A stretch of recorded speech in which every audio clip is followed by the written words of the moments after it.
Welcome to Between Two Chairs, Demystifying Commercial Real Estate, the podcast that brings you the latest insights and trends on the South Florida commercial real estate market, with your hosts, Fernando Arencibia Jr. and Jennifer Woolman.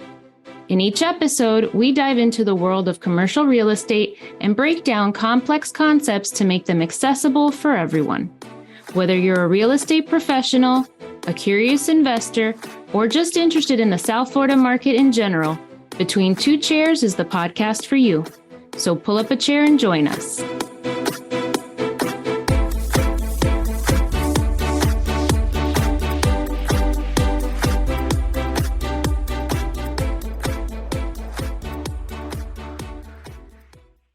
Welcome, everybody, to another episode of Between Two Chairs. My name is Fernando Arencibia, and with me, as always, is the very angelic Jennifer Woolman.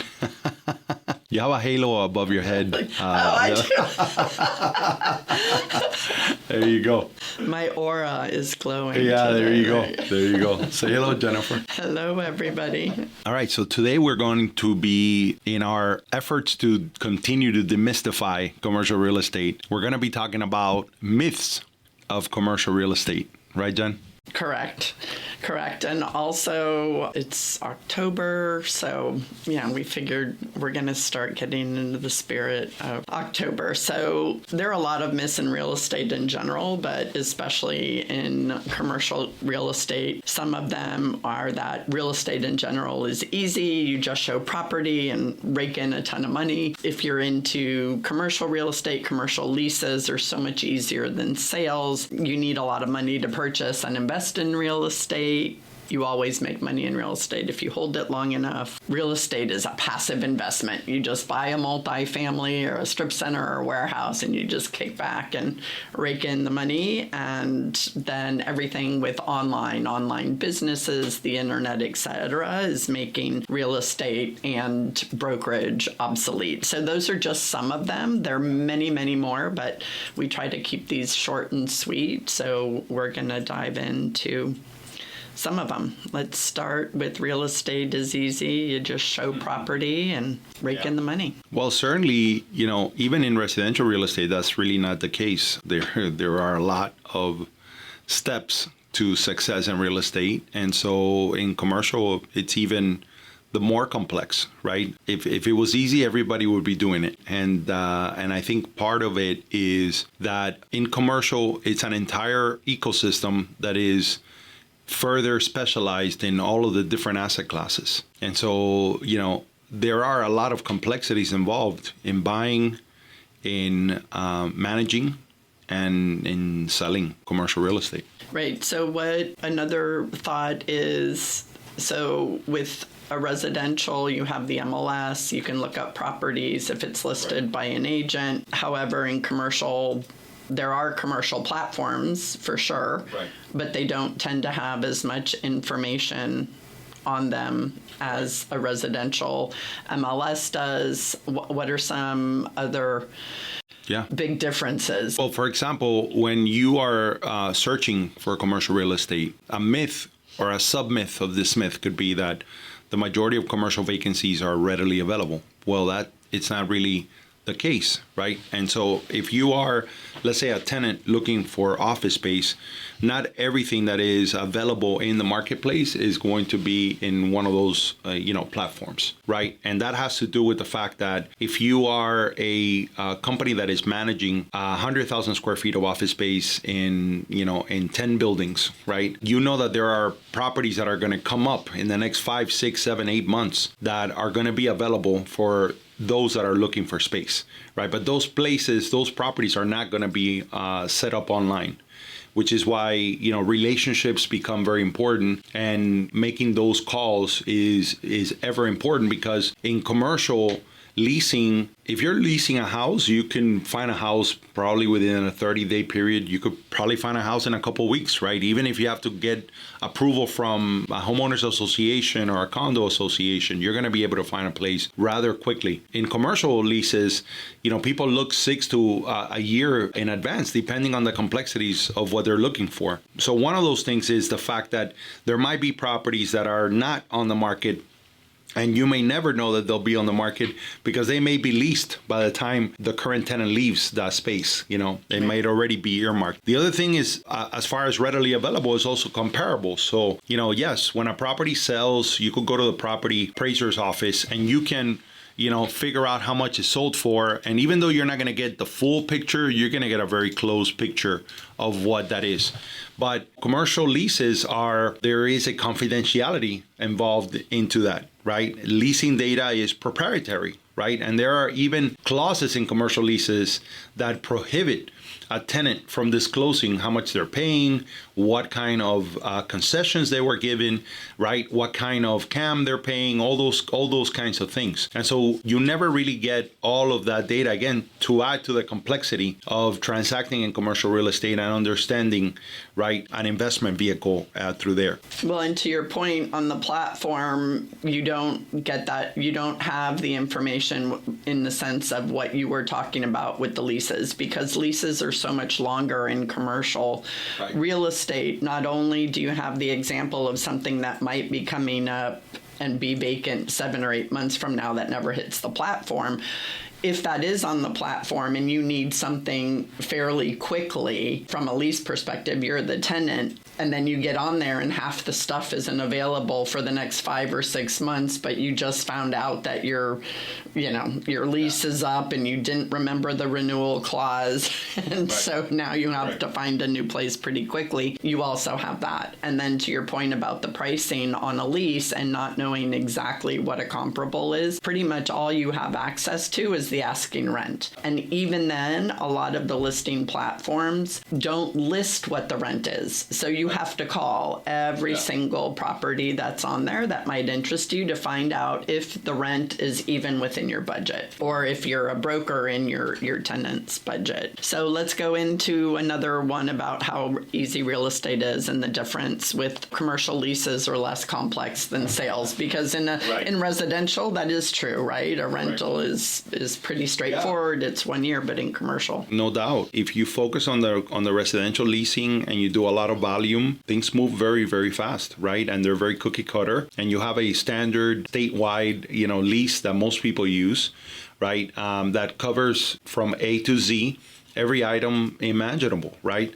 But commercial leases are the opposite of easy, right? They are inherently complex, and part of it is because what clauses you're going to have in an industrial space is not the same as a retail space. It's not the same as an office space, right? And even though there are similarities, there are differences in complexity. What also adds to the complexity is that the ownership, right, of the actual asset will add to it, right? If it's a REIT, they might have some requirements that need to be on the lease. If they have leveraged the property, meaning that they have a loan, the lender may have requirements as to what kind of information they want to have on the lease. So there are a lot of moving parts as to why leases in commercial are complex.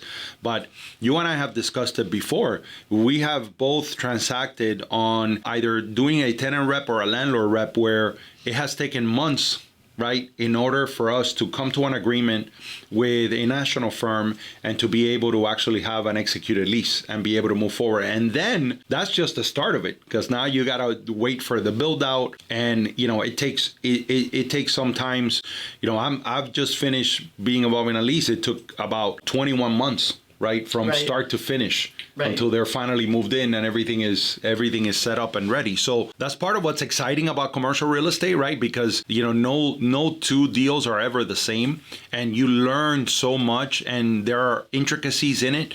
I have never been in a situation where I could say that two leases are exactly the same in commercial real estate. Right. All right. So let's get on to another myth. And to your point that you mentioned initially, which was that leases are less complex than purchases. The reason why that's a myth is because, you can execute a purchase in months, right? But a lease might take you, like, to our point, a couple of years. Right. You need a lot of money to purchase or invest in real estate. So this is something that I always thought, because obviously my first experience was buying my first home. We needed a mortgage, you need a big, a down payment, etc. But as I got older and got involved in real estate itself as a broker, I found syndication. Yeah, exactly. Which I love. So let's talk a little bit about. Well, let's say before you even get to syndication, let's say that we are discussing buying the property outright, right? And one of the things that people sometimes misunderstand about that cost is that while the initial investment is large, meaning that your loan to value, right, your initial deposit is going to be larger, most likely than when you're purchasing residential, that if you are buying a property that's already generating revenue, right, that revenue is going to pay for the mortgage that you're going to carry. Right. So the initial startup costs, might seem to be large. But remember, if you're already buying an investment product, an investment vehicle that is already generating revenue, you're going to have that as an additional value. And then we have things like syndication. Right. And so what's great about syndication is that you can get into an investment for less money, especially if you're a limited partner. So there's in syndication, we've spoken about this before, there's the general partner, there's a limited partner. If you get in as a limited partner, it's basically somebody's bringing you the deal. They're telling you what their projections are, how much it's going to cost to get in, how much each one's going to pay, what the return's going to be, etc. And you're basically getting in with a group of like-minded people to purchase a property. So my first syndication, I got in for $10,000 into a multi-million-dollar deal. So again, I was starting out. I didn't have a ton of money. I didn't want it to go into the stock market. I already had money in stocks. So you can do syndications. You can also invest, speaking of stocks, you can buy real estate as, like you were saying, in a REIT, right? A real estate investment trust, which is basically real estate that is sold on the stock market. So it's a fund that owns a group of real estate, and you're basically buying into that fund or that company. You can buy hotel REITs, you can buy multifamily REITs, you can buy mixed real estate REITs, and that doesn't take a lot of money. That is literally just almost like buying stocks. You can do crowdfunding, right? Crowdfunding is similar to syndication, but a little less formal, I think. Right. So anyway, and there's also, I guess those are the three basic ways. And then also, if you're buying property, again, the amount that you're buying, spending on the $2 million property is basically the down payment required for the loan, not the loan itself. So if you're thinking of investing, don't think that you need to amass a fortune in order to start investing. It has become a lot easier, I should say, to invest cautiously, but with less money, and you don't have to do it alone if you get in with a fund. And that's how a lot of families create wealth, right? They do family funds where everybody in the family pools their money together. And that's not the formal family fund, but I know a lot of people that do that. Well, you also have the advent of condo warehouses or condo offices, which a lot of people have invested in, which allows you to get basically a piece of the entire building, and you're able to lease it, you're able to make money, and people have done very well with those condo structures. It does require a lot of research, and you want to make sure that you are purchasing in the right place. And like anything where there is a condominium involved, you want to really be able to dig into the numbers and dig into the condo docs to make sure that you're covered in every angle. But there is great opportunity there. Alrighty, another one. Online businesses are making real estate and their brokers obsolete. So, we always talk, there's always some segment of the real estate asset class that is being hammered in the news and by the markets. A couple years ago or several years ago, it was retail's dead. It's a retail apocalypse. The world's coming to an end. Everyone's buying online. Nobody's ever going to go into a store again. Don't invest in retail. Well, today we all know the retail story. Vacancy rates are at an all-time low. They're not building enough retail for the number, for the population growth that we've had. And now office. Office is dead. Nobody's ever going to go back to the office again. Everybody's going to work remotely. We're definitely not seeing the death of retail and the death of the brick and mortar. In fact, I think that online ventures have figured out that there is great value in having the brick and mortar store. We know statistically that if you have a retail company, the brick and mortar drives more business to the online than those that don't have a brick and mortar at all. Because we're still human. There's something tactile about seeing it, touching it, experiencing it, and looking at the quality of things. I mean, we've all ordered things that we thought were going to be high quality and we were disappointed. And we've all ordered things that we were very, very pleasantly surprised by the quality. But, once you're in a brick and mortar store and you get to see it, the other thing that happens with these companies is they get to define their brand beyond just what is online. So this is definitely, at this point, a myth that has been debunked. And I think when you look at office, there's going to be and there already is a reimagining of what the office does and what the office provides. And beyond just the hours that people are spending there. But we've seen a great number of people that are returning to the office because they do see value in that, community that you build within an office setting. It's very hard to build culture online. Correct.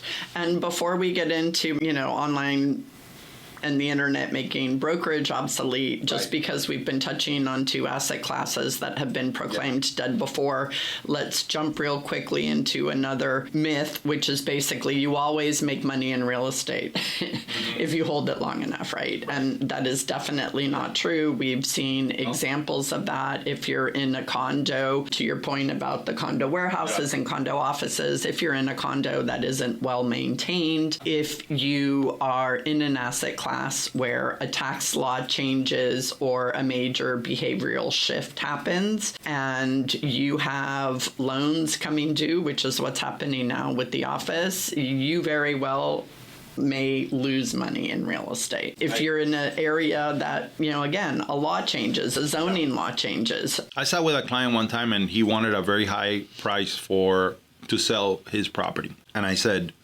that is very doable. It'll take you 10 years to get there, right? Because it is true that if you hold the land long enough, it will appreciate. However, that's not the approach that you want to take because you don't always have the luxury of time, right? And so when do you make money in commercial real estate? When you buy. When you purchase, that's when you make the money. And what we mean by that is that if you do your research right? And if you bought for the right reasons, meaning that you have an investment philosophy that you want to execute that is based on all the factors that go not only into the location of the asset, but the type of asset that it is, the demographics of the users, the demand that will be maintained, right? And what is the supply surrounding you, you will make money in real estate. But not everybody makes those decisions correctly when they are purchasing commercial real estate. And you are still beholden to the forces of supply and demand. You're still beholden to the forces of to the economic forces. And when you decide to sell, it's also going to affect the money that you're going to make. And listen, there is that management period in between. Some people are very good at managing property, and some people are very inefficient, I will say, at managing property and curating the space. You've heard us speak about that a bunch of times when we speak about shopping centers, when we speak about offices, even multifamily. You have to have a third sense, a third eye for understanding the dynamics of the personalities that are involved, right? And making sure that they are able to cohabitate and co-live. So, the management part of it is a big part of it. Well, and holding property for a long time, even though you're waiting, to your client's point, it'll take 10 years to sell at that price, and he might get it in 10 years, is the carrying cost that you have of that asset. It's not like a stock. If you put $100 in the stock, all you pay is that $100, and hopefully that stock goes up. It's not the same with real estate because you have property taxes, you you have to change the roof, you have to fix the AC, you have to maintain the plumbing, you know, all the different aspects that come, even with the most basic asset class, which is, you know, other than land, is a warehouse, right? It's basically for most people, it's just a big open rectangular or square box with a roof and some walls and a concrete floor and maybe AC, maybe not, maybe plumbing, maybe not, but you still have expenses with that. So if for some reason the value goes down and you're like, oh, well, I'm not going to lose money, I'm going to carry it for 10 years. That's 10 years of you investing and spending money on an asset that your money would be better, you know, kind of cut your losses and invest what you're saving, not maintaining the property. Yeah, because what you really are describing is opportunity cost. Correct. What is the opportunity cost of holding onto the property over that period of time? And you and I have been involved with clients, customers, who are trying to make a bad deal good, right? But they made mistakes when they purchased the property. Correct. Right. And then there comes a time where you have to just look at it for what it is and see, is it time to cut our losses because we made the wrong assumptions when we made the purchase. Right. And we got ahead of ourselves here. Right. And so the market is going to take a long time to catch up, or I might have to do so many different things to the property that I was not counting on doing in order for us to catch up. And that may still take, all of that comes with inherent risk. Correct. Right? And risk that you were not anticipating. And so sometimes the best investment is to take a short-term loss for you to take advantage of the opportunity cost that you would lose, right? Right. By not taking that short-term loss, invest it in the right vehicle and then see that vehicle grow. Correct. Right? And so to me, I think that is the toughest decision that you make as an investor, is when is the time for you to cut your losses. And to your point, not every real estate transaction ends up in a win. Right.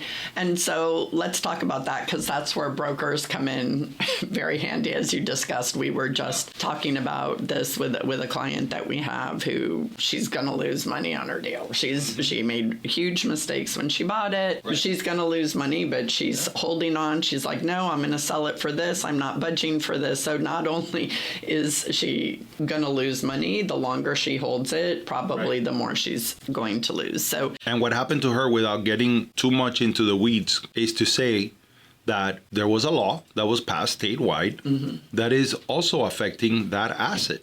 Right. And part of the understanding is that was not a reality when she purchased the property. Right. But as much as you want to scream to the heavens, right, that is the new reality. And that's not going to change anytime soon. Right. So you have to now make adjustments, just like we've discussed that there are some statutes that pass that positively affect the value of your asset. Correct. Or positively affect the trajectory of your asset. There are equally some statutes that are passed that now are going to make you, if you are a self-reflective practitioner of your craft as an investor, reevaluate whether that's an asset worth keeping. Correct. And, people, granted, it's an expensive education, but it is an education, right? Yeah. I mean, so, and I'm thinking of a law that was passed. There was a tax reform law that was passed in the 1980s,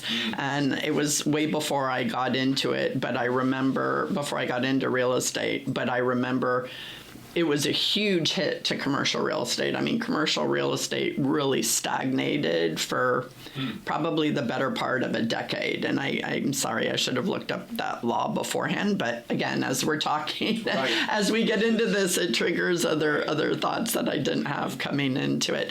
So let's go into how online businesses are going to make brokers obsolete because all the data is online, right? We already covered how that's not true. Yeah. And the value of a broker in explaining, like you did to your client, you can try to sell it for this price, but it's going to take you 10 years. Here's why. So the value is not in the data. The value is in your ability to analyze and synthesize that data and to put it into context so that you can make the best decision for your business, for your investment, for your family, for whatever the ultimate big why is that you are making that investment. Mm-hmm. And so if you go online you're going to find a lot of deals. Not every deal is online, as we've already mentioned. So that's one part of it. But another part of it is what you're missing out by not working with an experienced broker, for example, is you're missing out on that personal insight, right? You're missing out on the data analysis, not the data itself, but the data analysis, right? And part of the data analysis is that a big part of our job is risk mitigation, right? And so looking out at what the zoning code is, what is coming down the pipe as far as we can potentially see, right? Changes in the law, changes in consumer behavior, all of those factors that we get so engrossed into it because we do it every day, right? And we do it for multiple people. So when you are working with an experienced broker, you got to almost look at it as every single person that has worked with that broker in the past that has compensated them for their services, right? You get to now take advantage of the experience that they gained through all of those transactions, right? And their understanding of the market. There is also something to be said about the negotiation skills and having someone as a buffer to negotiate. I've worked with people that are better negotiators than me, but they know infinitely in their wisdom, right? That almost like a person should not defend themselves in a court of law, right?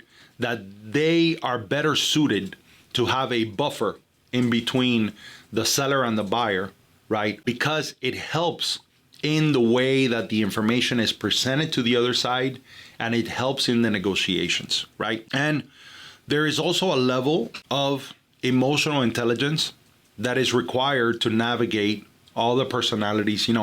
One time I remember people telling me, I want to get into commercial real estate because you don't have to deal with people and their craziness, and you don't have to deal with if they don't like the kitchen and they don't like the color and they cannot envision the house looking differently. And I'm like, listen, people are people. We deal with humans. Right? We're complex and we're intricate and we're complicated. And the reality is that, we deal with that all the time, regardless. Right? If you're an experienced broker, there is a level of emotional intelligence that you have had to develop in order to have those conversations, because it's not only the customers that you're dealing with, it's the other brokers. It's the people at the city. When you have to go to a municipality and have to deal with a permitting issue, or you have to deal with a zoning issue, or you have to deal with some out of the norm, crazy, left end curve that you were not expecting. But you've got that down to a science. You just take them empanadas. I just take them empanadas. I take the approach that, people are usually happier when they are fed. And so, that tends to work. But I think your point is valid, and we've talked about this before in terms of knowing your local area politicians and knowing. So because we've been involved in advocacy for so long as well as real estate, and we know our area officials very well, we also know whisperings that we've been hearing about different things, right? Yeah. So remember when there was the law where they were going to pass a law where every single person had to put lighting on their facility, and it was significantly more lighting than what was already there. There was a whisper about how they were going to tax any vacant, undeveloped land, and whether it was maintained or not. There was so you start hearing those whispers, and then you can bring in or you can call, your local official and be like, hey, we heard this, we've been going to the commission meetings.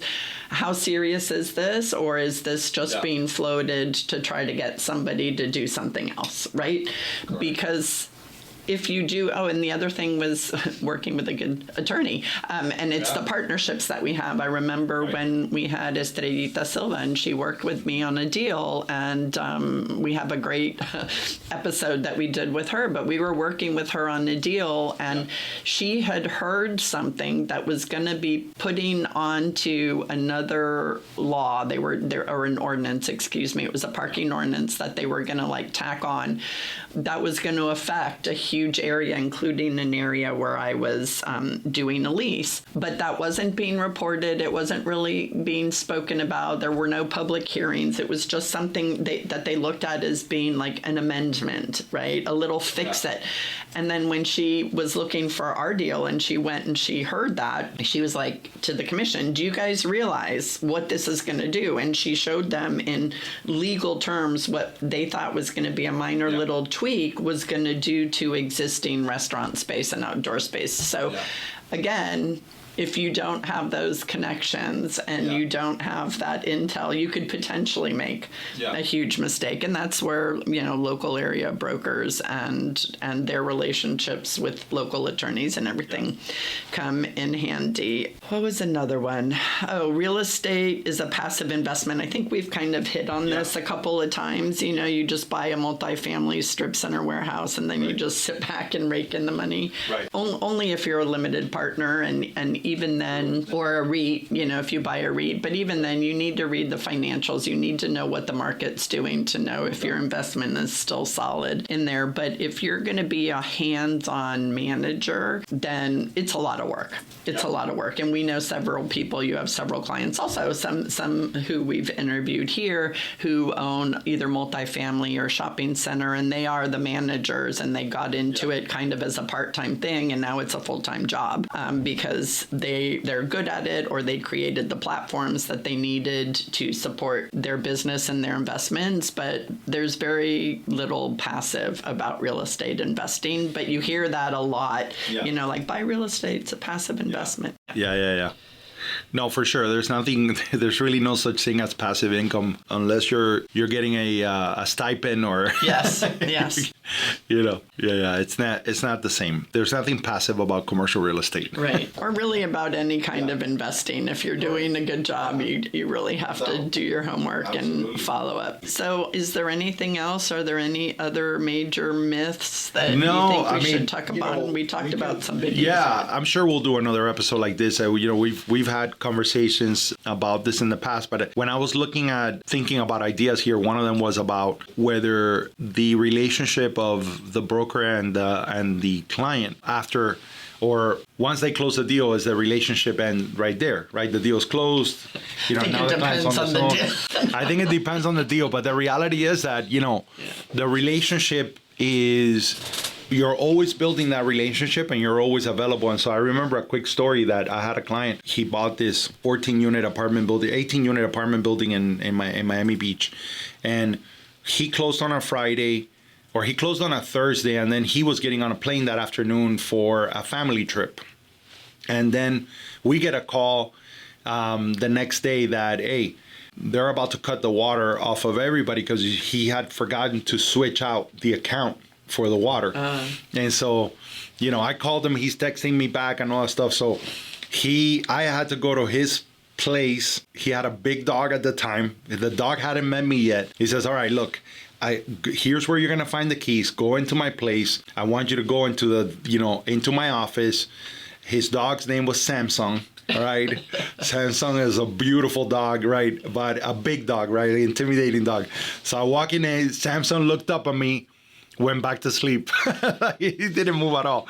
I went into his desk. I found the checkbook. I went to the city to make sure that they were able to turn on the account and do all that stuff. So again, that, just deepens the relationship. I just thought of that because it was the idea, the story that came to me when I was like, I had read somebody online saying, well, the myth is that brokers only care about closing the deal and that they don't provide much service afterwards. And I was, and that just made me think of that story. And so, we love to continue to be engaged. We want for our clients to be successful. We want them to have success in their endeavors. So, Another myth is that it's really hard to get money for a deal. Yeah. And we talked a little bit about that, about how much money it takes to get a deal. But the reality is especially in today's market, there's a lot more money out there necessarily than there are deals. Yeah. So there's a lot of money looking for deals. So thank you for joining us on another episode of Between Two Chairs. If you have any myths you would like us to debunk, please feel free to reach out to either Fernando or myself. We're on LinkedIn, we're YouTube. We have everywhere you get your podcasts, and that's the end of our announcement. There you go. Bye-bye. Bye-bye. Thank you.